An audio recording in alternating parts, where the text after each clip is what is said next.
Well, when you look at the stocks, nobody's crying in their beer after a brutal breakup. Sinclair is up and Tribune Media up. Well, Sinclair got dumped by Tribune, who's not only killing their TV station deal, but suing Sinclair. Charlie Gasparino's been predicting the deal's demise for weeks. The man himself, Charlie. Charlie, what is next for Sinclair? You don't want to see my chains, do you? My gold chains. I don't want to see the forest. By the way, before we get into this, I have a correction. What? Tribune does not own the Chicago Tribune. No, that's Trump. Okay. No, but this is a little bit off topic, but I've been trying to get my head around this just all day. If Trump wants to start this Space Force, right? President Trump, yes. Right, President Trump. If they beam him up to Mars, and he was on Mars, would Donald Trump be an illegal alien on Mars?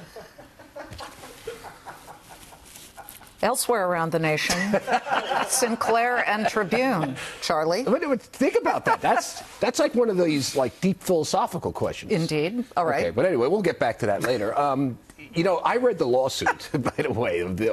Now, here's the one thing. It was pretty much, we've been hearing this for weeks, that Tribune was likely to bow out of this deal following the FCC throwing cold water on it and basically putting this into the courts, which would be a very uphill battle. I also heard over this period of time that there was going to be some legal action. It was unclear whether Tribune was going to sue Sinclair, or Sinclair might sue Tribune for a breakup fee. We understand there's no breakup fee on this deal now. What's fascinating about the second layer of this, not only is Tribune out there suing Sinclair, read the lawsuit. They basically said, and we got some quotes in there from the lawsuit, we should put it up. Really?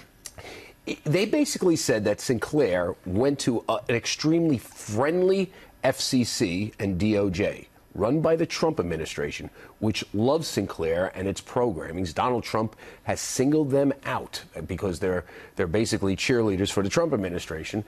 And basically, even with that sort of love fest, screwed this deal up, and that's why Tribune is essentially suing Sinclair and costing, and in doing so, they're basically saying, listen, they screwed this up so badly, they cost us a lot of money and reputational damages, we want $1 billion. Now, how did they screw it up? If you read the lawsuit, this is according to Tribune, they basically had an adversarial relationship even with the guys that liked them.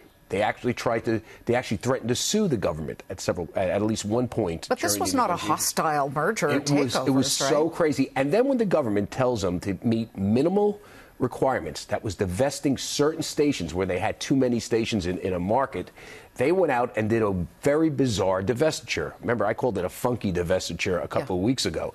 They basically sold the stations to entities that were controlled by people that were affiliated with relatives of Sinclair or stuff like that. I mean, it was very almost bizarre. Seemed deliberate. It seemed like this is what it seems like to me. I haven't spoken with David Smith. He's the chairman of Sinclair. I'm sure they have their side of the story. We do have calls out to them.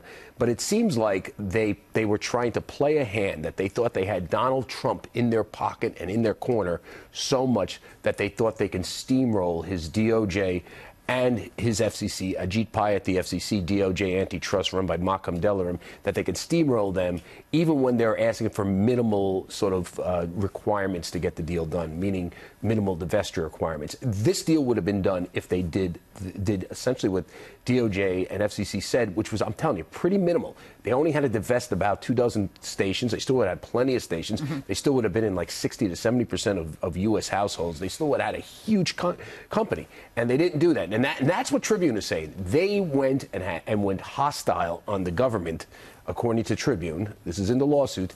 And by going hostile, they got their deal rejected. And now Tribune thinks they're owed money for getting involved in this thing. Now, here's the other thing. Does anybody, if you read this lawsuit, if you believe Tribune, does anybody want to really do business with Sinclair if you're going to do this? It really was. If this lawsuit is accurate and some of the stuff I'm hearing is accurate, like Sinclair should have their side. They should say their. And by the way, we would welcome Mr. Smith coming on, or Chris Ripley, the CEO. Come on and give us your side of the story, because I want to hear both sides. But if you believe that one side, I mean, this is a company this is a Harvard case study in how not to deal with the government in a merger situation. Charlie, thank you very much. Thank you. But did you come now after this? After I did my report? No, but I'd like to train you to be in the Space Force so we can send you to Uranus. You had plenty. What? Oh, stop. You know, It's okay.